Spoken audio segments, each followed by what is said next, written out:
No vengas por Navidad, dijo mi padre, su voz tan suave que pensó que así dolería menos. Fingiremos que no te conocemos, añadió mi hermano, sonriendo como si fuera una broma. No discutí. No lloré. Simplemente me di la vuelta e hice una elección que ellos nunca verían venir. Y cuando su novia vio mi cara sonriendo en una foto en la misma fiesta a la que me habían excluido, lo dejó al instante. 5 días después, mi madre estaba al teléfono, con la voz entrecortada, suplicándome que volviera. Antes de compartir mi historia, me encantaría saber que estáis aquí conmigo y que me escucháis. Dejad un hola abajo o contadme de dónde sois. Me encanta saber hasta dónde llega mi historia. A veces, saber que alguien está ahí marca toda la diferencia. Gracias. Y ahora, dejadme contaros todo. Si esta historia os conmueve, por favor, suscribíos al canal. Me ayuda a seguir compartiendo trozos de mi vida como esta. Soy Arlo, y esta es la verdad que nunca quisieron que escuchaseis. El hospital olía débilmente a antiséptico y a café recién hecho cuando firmé mi último historial del día. Mi letra se desdibujaba en la nota final, las letras ligeramente inclinadas por el cansancio, pero la satisfacción de un buen resultado me afianzó. La intervención temprana para la demencia era un juego a largo plazo. No se obtenían milagros, sino destellos, mañanas lúcidas, nombres familiares, una sonrisa que te reconocía. Eso era suficiente. Fuera del centro de Miami, se extendía una acuarela de cristales iluminados por el sol y asfalto húmedo. El neón de un cartel de un café cubano se filtraba en los charcos de la calle dejados por una lluvia de 10 minutos. Conduje a casa con las ventanillas bajadas, el aire de diciembre cálido y un poco salado. Las decoraciones navideñas de la ciudad se balanceaban con la brisa como si pertenecieran a algún lugar más frío. Mi apartamento estaba exactamente como me gustaba, minimalista, ordenado y con vistas a la bahía de Biscayne. El pequeño árbol en la esquina brillaba débilmente, más por costumbre que por espíritu navideño. Un bolso de tela esperaba junto al sofá, lleno de regalos que había elegido cuidadosamente, un vale para una galería personalizada para Harper, porque una vez dijo que las tarjetas de regalo carecían de alma, y quería que viera la ironía. Una botella de vino blanco crujiente que mi madre prefería y una caja de trufas de chocolate negro para mi padre. Mi maleta estaba cerrada y lista junto a la puerta. Sonó el teléfono. El nombre de mi padre iluminó la pantalla. Contesté, imaginando ya la conversación hasta que el tono de su voz, meloso y deliberado, me hizo pausar. Arlo, comenzó. No vengas por Navidad este año. Harper es sensible. Tu trabajo es intenso. No queremos estropear el ambiente. Antes de que pudiera responder, la voz de Nolan intervino, primero apagada, luego clara. Si apareces, simplemente fingiremos que no te conocemos. Harper es un proyecto delicado. Se rió, como si fuera una broma que no requería explicación. Me quedé mirando el árbol, sus luces parpadeando en un ritmo lento e indiferente. De acuerdo, dije y colgué. Sin protestar, sin discutir, solo una ruptura limpia en la línea. En cambio, caminé hacia mi escritorio, abrí mi aplicación bancaria y empecé a pulsar transferencias. El pago de la hipoteca de la casa de Coral Gables, cancelado. El préstamo del coche que había estado cubriendo por ellos, cancelado. El fondo de reparaciones de emergencia, tuberías, baterías, todas las pequeñas crisis que había gestionado discretamente a lo largo de los años, desaparecidas. Cada ping de confirmación era nítido, final. En la estantería, un sobre con bordes negros descansaba junto a una pequeña llave de bronce sin marcar. La llave había llegado hacía meses de la tía Evelyn con una nota corta. Guárdala bien para cuando la necesites. Aún no había abierto ninguna de las dos cosas. Deslicé el sobre de nuevo bajo una vieja foto enmarcada, apagué las luces del árbol y miré mi teléfono. Un mensaje familiar grupal mostraba una foto del árbol de Coral Gables con el pie de foto, Navidad en familia. Mi nombre no aparecía en ninguna de las etiquetas. Algunas familias guardan su historia en álbumes de fotos. La nuestra la guardaba en cajones cerrados y solo se abrían cuando servían a una historia. A los 15 años, en un viaje familiar a Disney Orlando, Nolan consiguió el asiento delantero junto a mi padre para cada atracción, cada transporte. Yo pasaba horas haciendo cola, guardando nuestros sitios mientras ellos iban a por snacks. Eres mayor, Arlo, decía mi madre. Déjale tener la experiencia. Como si la mía fuera de alguna manera menos válida. Años después, cuando traje a casa un boletín con excelentes notas, mi madre lo deslizó en un cajón del estudio, murmurando que no deberíamos hacer sentir mal a Nolan.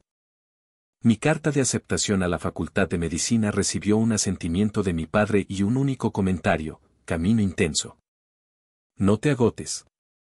Mientras tanto, la semana que Nolan abandonó la universidad para dedicarse a la escena artística de Vinewood, organizaron una fiesta. Yo pasé esa noche cubriendo un turno doble en urgencias. Esa tarde, el aire acondicionado del hospital zumbaba mientras revisaba a Mabel, una mujer ágil de unos 70 años que se negaba a dejar que un diagnóstico temprano de demencia le robara su independencia. Todavía iba a yoga comunitario 2 veces por semana.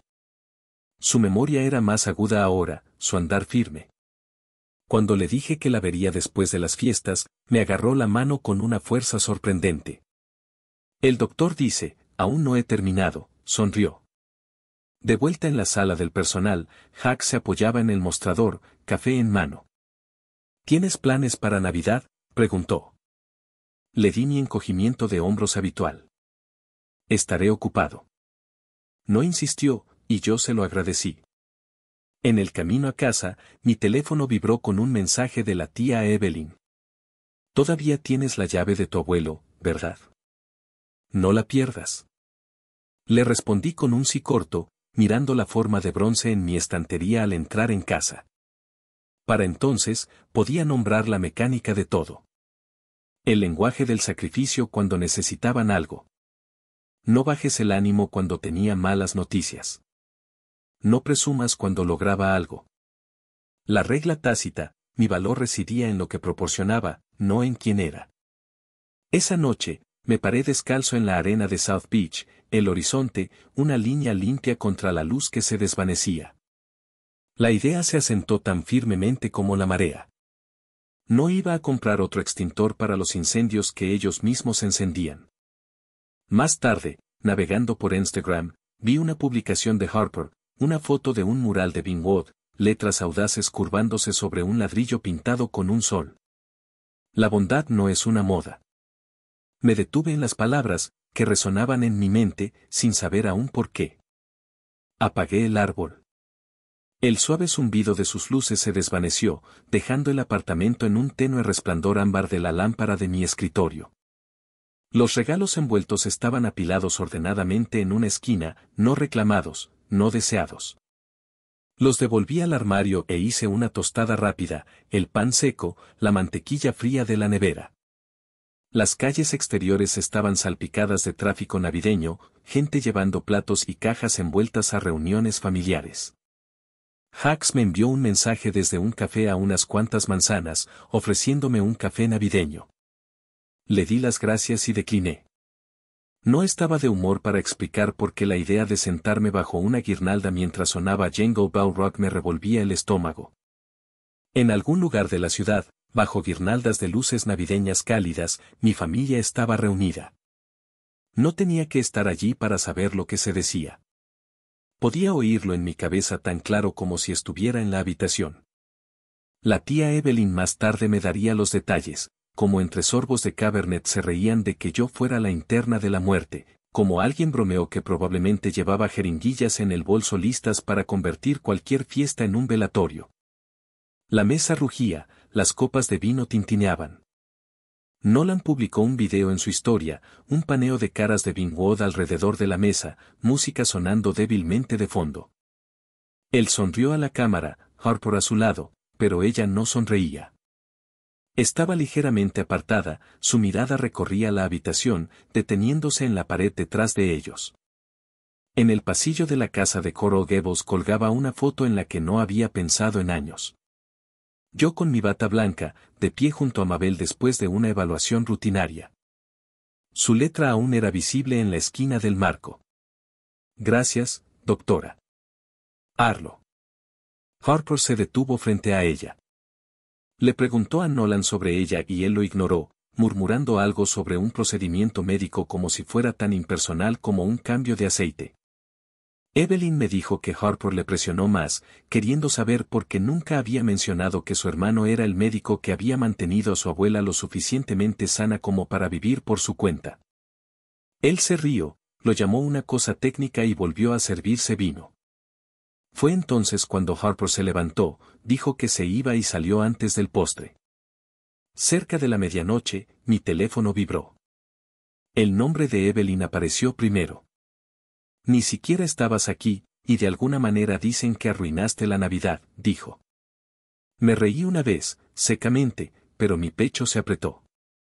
Una segunda notificación llegó, un mensaje de voz de un número desconocido. No lo reproduje de inmediato, pero el texto de vista previa decía lo suficiente, la voz de una mujer, temblorosa, pidiendo disculpas por creer la versión equivocada de la historia.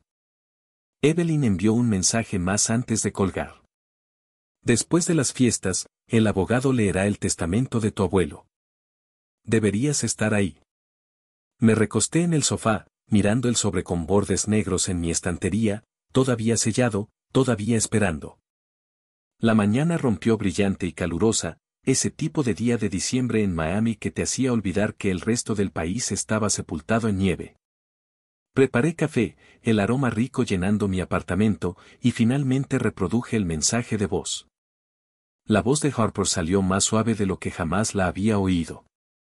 Se disculpó por anoche, por haber creído las historias de Nolan sin cuestionarlas. Dijo que se había ido de la fiesta después de ver la foto de Mabel y Mia. Si no fuera por ti, dijo, mi abuela no seguiría viviendo en su propia casa recordando mi nombre. Hizo una pausa, como sopesando si decir más, luego colgó. Dejé el teléfono y cogí el sobre de mi abuelo. El papel era grueso, la tinta ligeramente manchada, pero deliberada. Si estás leyendo esto, comenzaba. Significa que han olvidado tu valor. Usa la llave para protegerte. Dentro había un pequeño trozo de papel con un número de caja, el nombre de un banco y un código de acceso. El aire exterior estaba cargado de sal mientras entraba en el tranquilo lobby con clima controlado de un pequeño banco de Brickell. La llave giró suavemente en la cerradura de la caja de seguridad.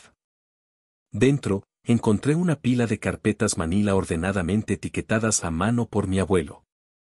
La primera carpeta contenía años de extractos bancarios, registros hipotecarios y facturas de reparaciones, cada una mostrando mi nombre en la línea de pago. 7 años de mí cubriendo la hipoteca de la casa de Coral Gables, el seguro del coche de la familia, incluso recibos de un nuevo calentador de agua y trabajo dental de emergencia para mi madre. La firma de mi padre aparecía una y otra vez, acusando recibo de los fondos. Debajo, había un testamento anterior, fechado antes de la revisión más reciente. En él, mi abuelo había dividido su patrimonio a partes iguales entre Nolan y yo. En la parte inferior, con tinta fresca, había añadido, la justicia no siempre se mantiene. Fotografié cada página, cuidando de capturar firmas y fechas, luego devolví los originales a la caja. Una sola copia de cada uno fue a mi bolso. De vuelta en mi apartamento, me senté junto a la ventana, el sol cayendo sobre el escritorio. Mi teléfono vibró con un mensaje de Evelyn. Están hablando de un reinicio. Creen que estás en una posición débil. Abrí mi portátil, creé una nueva carpeta y la titulé Legado. Todos los documentos que acababa de copiar fueron dentro. Los archivos se sentían como armadura. Por primera vez en semanas, no solo estaba reaccionando. Sostenía algo que no se podía torcer a su versión de la verdad. Volvió a sonar el teléfono. El número de mi madre. Dejé que sonara hasta que la llamada se desvaneció en silencio. Al tercer día después de Navidad, las nubes colgaban bajas sobre Miami, el aire pesado con repentinas lluvias que iban y venían sin previo aviso. Estaba a medio camino de clasificar notas médicas cuando llegó el correo electrónico, enviado desde la cuenta compartida de mis padres. La línea de asunto en mayúsculas, reinicio. El cuerpo del mensaje estaba vestido de diplomacia. Admitieron que quizás habían dejado que las emociones se desbordaran y sugirieron un brunch en Vinewood para aclarar las cosas. La única condición era que Harper eliminara su publicación reciente. Lo enmarcaron como un gesto de buena voluntad, una pequeña concesión para hacer posible la paz. Minutos después, llegó el mensaje de texto de Harper. No dejes que te presionen para eso. Es la verdad. Nos encontramos en un pequeño café escondido entre dos almacenes cubiertos de murales.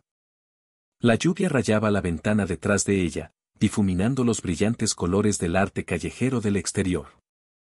Estaba vestida sencillamente, pero sus ojos tenían la misma agudeza decidida que había visto en la foto de ella con Mabel. Mientras tomábamos café, relató la reacción de Nolan a sus preguntas en la fiesta, como había ignorado la historia del cuidado de Mabel, reducido mi trabajo a un procedimiento técnico y se sirvió más vino. Deslizó una pequeña impresión sobre la mesa, una fotografía de una pared de Vinewood pintada con un sol ardiente y la palabra fuerza arqueada encima. Pensé que te gustaría esto, dijo. También me contó que Nolan ya había perdido al menos 3 contratos de galería desde que su publicación ganó tracción. La noticia se estaba difundiendo rápidamente en la comunidad artística. Amigos de amigos lo llamaban tóxico y su reputación estaba empezando a desmoronarse. Mientras ella hablaba, mi teléfono vibró con un mensaje de un colega del hospital. Mi padre había llamado al jefe de nuestro departamento, afirmando que yo era emocionalmente inestable y podría ser un peligro para los pacientes.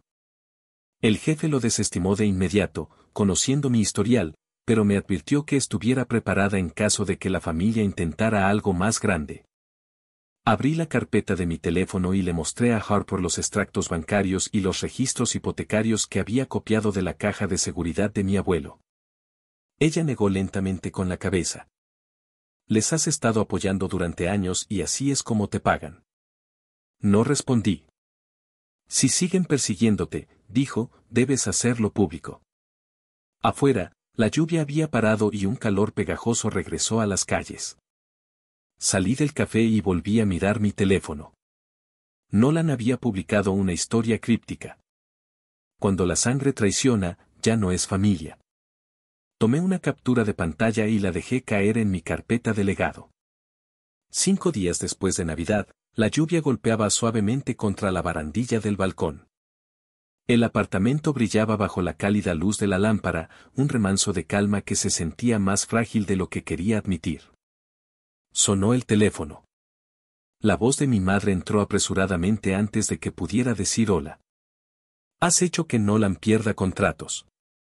Hemos pasado suficiente. Ayúdanos a arreglar nuestra imagen. Su tono cambiaba entre la súplica y la reprimenda, como si ambas pudieran tener efecto donde la persuasión sola fallaba. Me quedé en silencio, dejando que la llamada activara mi aplicación de grabación. Esa noche, llegó un pequeño paquete marrón. Dentro había una caja de chocolates oscuros y una carta doblada con la pulcra escritura de Harper. Me agradeció de nuevo por lo que había hecho por Mabel, describió cómo le había dado a su abuela un nuevo tipo de independencia, e incluyó una fotografía del mural de la fuerza del que habíamos hablado. En la parte inferior, en una letra más pequeña, había escrito, intentarán que todo recaiga sobre ti. No mucho después, llegó otro correo electrónico de mis padres. Vamos a reunirnos en algún lugar neutral, escribieron. Quizás ese café en Vinewood que te gusta. La condición era la misma. La publicación de Harper tenía que ser retirada.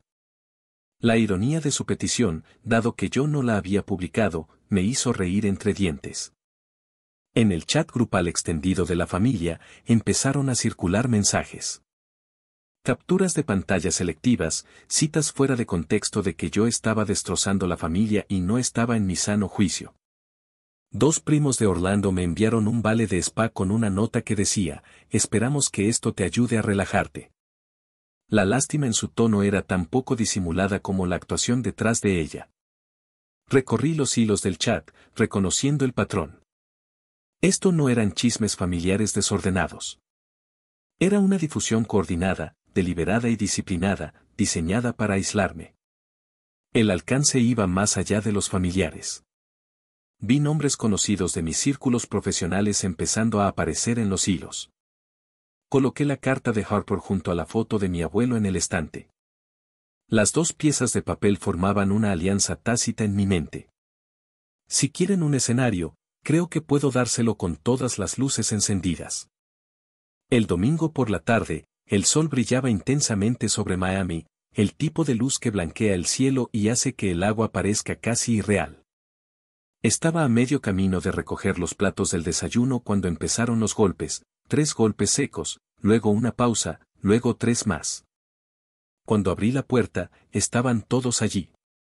Mi padre estaba con gafas oscuras, la mandíbula tensa. Mi madre apretaba su bolso como si fuera una armadura.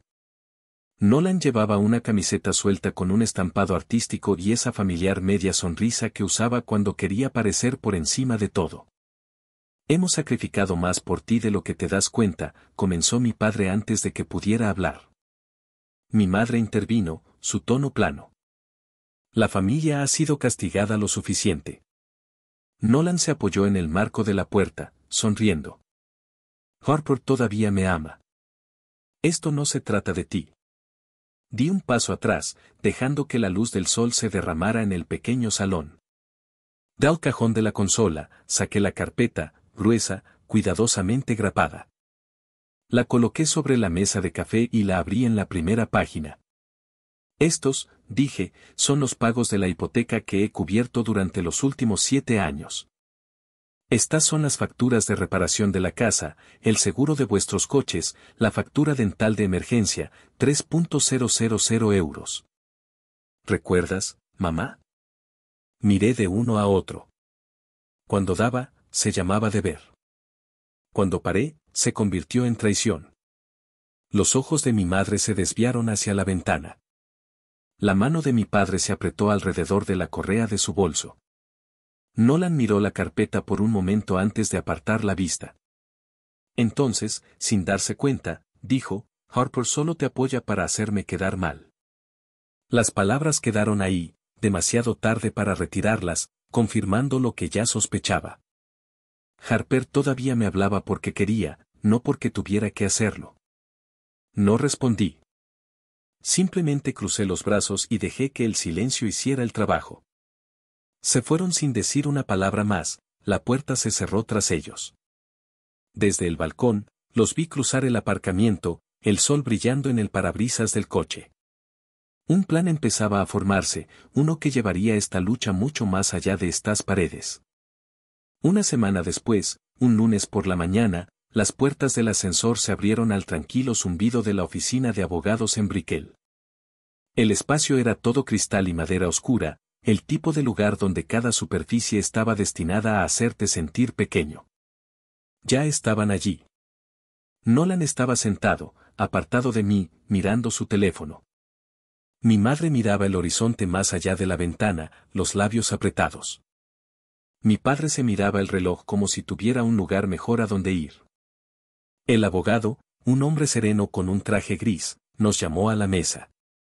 Abrió una carpeta y comenzó a leer el testamento actualizado. La mayor parte del patrimonio de mi abuelo, dijo, iba a ir a Nolan. Mi parte se describía como un regalo personal entregado en un sobresellado. Rompí el sello. Dentro había una carta con la escritura inestable pero precisa de mi abuelo. Escribió que había anticipado que lo presionarían para alterar el testamento, pero que había establecido un fideicomiso a mi nombre, más de la mitad del patrimonio, registrado silenciosa y legalmente. Solo se revelaría si la evidencia que yo tenía demostraba que la familia se había aprovechado de mí. Una copia certificada del documento del fideicomiso estaba sujeta con un clip a la carta. Mi madre se levantó de su silla de un salto. Estaba confundido. No sabía lo que estaba firmando. El abogado no se inmutó. Este fideicomiso se ejecutó cuando su evaluación cognitiva mostró plena capacidad. Los testigos lo confirmaron. Deslicé mi carpeta de registros financieros sobre la mesa. Estos son los pagos, las deudas que cubrí, y las firmas que lo demuestran. El abogado los revisó, asintiendo lentamente, y los apartó para que se adjuntaran al archivo de apoyo del fideicomiso. La habitación cambió. La voz de mi madre se alzó aguda con acusación. Mi padre permaneció quieto, con los ojos bajos en la mesa. Nolan se levantó abruptamente y salió por la puerta, golpeando el marco con fuerza detrás de él. Firmé el acuse de recibo de mi papel como fideicomisaria, cerré mi bolso y salí sin mirar atrás. Abajo, en el café frente a la oficina, le envié un mensaje a Harper. Está hecho. Su respuesta llegó en un minuto. Una foto de una nueva pared de Vinewood. Las palabras pintadas en grande bajo un barrido de azul pálido. La paz no se da. Se elige. 2 tardes después de la lectura del testamento, el calor en Miami apretaba como una mano pesada. Las paredes de Vinewood brillaban al sol, los colores casi demasiado brillantes para mirar. Me reuní con Harper en su mesa de esquina habitual, la que estaba bajo el ventilador industrial que zumbaba contra el aire quieto. Extendí los papeles del fideicomiso y los registros financieros entre nosotras. Ella leyó en silencio, su ceño frunciéndose al llegar a la carta que mi abuelo había escrito. Cuando terminó, levantó la vista, firme. No necesitamos nombrar a nadie, dijo. La historia se contará sola. Redactó la publicación esa tarde, mitad memoria, mitad recordatorio de lo que la gente sobrevive cuando los suyos se vuelven contra ellos. La acompañó con una foto de su último muro, un amplio sol dorado, y las palabras, no puedes borrar al que te mantuvo en pie. No mencionó mi nombre, pero cualquiera en nuestros círculos lo sabría. A la mañana siguiente, la imagen estaba por todas partes. Artistas que nunca había conocido la compartieron, añadiendo sus propias cuentas de personas que habían perdido o de las que habían sido traicionados. Los comentarios se agolpaban, líneas de solidaridad apilándose como ladrillos. Una revista de arte local contactó a Harper para una entrevista sobre la bondad en las comunidades creativas. Ella aceptó y, de alguna manera, sin señalar a nadie, las acciones de mi familia se entrelazaron en la conversación. Las citas pintaban un cuadro frío, claro e inconfundible. En el hospital, Hacks me encontró en el pasillo y tocó la pantalla de su teléfono. La publicación brillaba de vuelta a mí. ¿Eres tú?, preguntó. Si lo fuera, dije, verías que no me arrepiento de nada. Esa tarde, llegó la noticia de que el último contrato de galería de Nolan había sido retirado. La razón era oficial, no se alineaba con los valores comunitarios. De vuelta en mi apartamento, archivé cada artículo, cada captura de pantalla, cada foto en la carpeta que había etiquetado como legado. Esa noche, Harper envió un mensaje, tendrán que vivir con la historia. Tú no. Me senté en los escalones calentados por el sol cerca de su muro, todo el sol pintado sobre mí y dejé que la brisa de la bahía me acariciara la cara. Diciembre volvió, cálido y seco, ese tipo de invierno de Miami que te engaña haciéndote pensar que el tiempo no ha pasado en absoluto. Desde el balcón de mi nuevo apartamento, la bahía de Biscayne se extendía como cristal, pelícanos dibujando lentos arcos sobre el agua. En los años transcurridos, la lectura del testamento y sus secuelas habían tomado forma. Nolan todavía se movía entre los sofás de amigos, sus publicaciones en línea oscilando entre la autocompasión y la desafío. Cada una respondida con silencio o burla. Mis padres vendieron la casa de Coral Gables, reduciéndose a un estrecho apartamento junto a la costa. No más cenas de Navidad con mesas largas y menús de catering. Mi propia vida había cambiado de maneras más tranquilas. El artículo que presenté sobre el cuidado de la demencia había sido publicado en una importante revista médica. Siguieron las invitaciones, primero para hablar en un panel, luego en una conferencia completa en el centro. El trabajo llenaba el espacio que antes ocupaba el drama familiar. Una mañana, llegó un paquete al hospital. Dentro había una caja de chocolates oscuros y una pequeña nota adhesiva con un rápido boceto de un sol. Sin nombre, pero no lo necesitaba. Lo coloqué en mi escritorio junto a la foto enmarcada de mi abuelo y la carta que Harper me había escrito el año anterior. Allí estaban, como anclas, recordatorios de que la paz no era algo entregado. Era algo que reclamabas y protegías.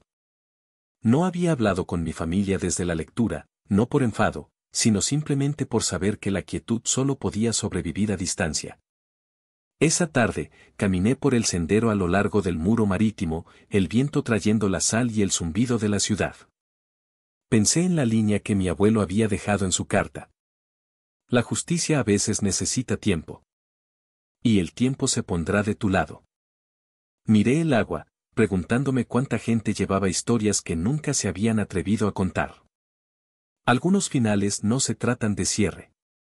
Se tratan de elegir qué puertas permanecen cerradas.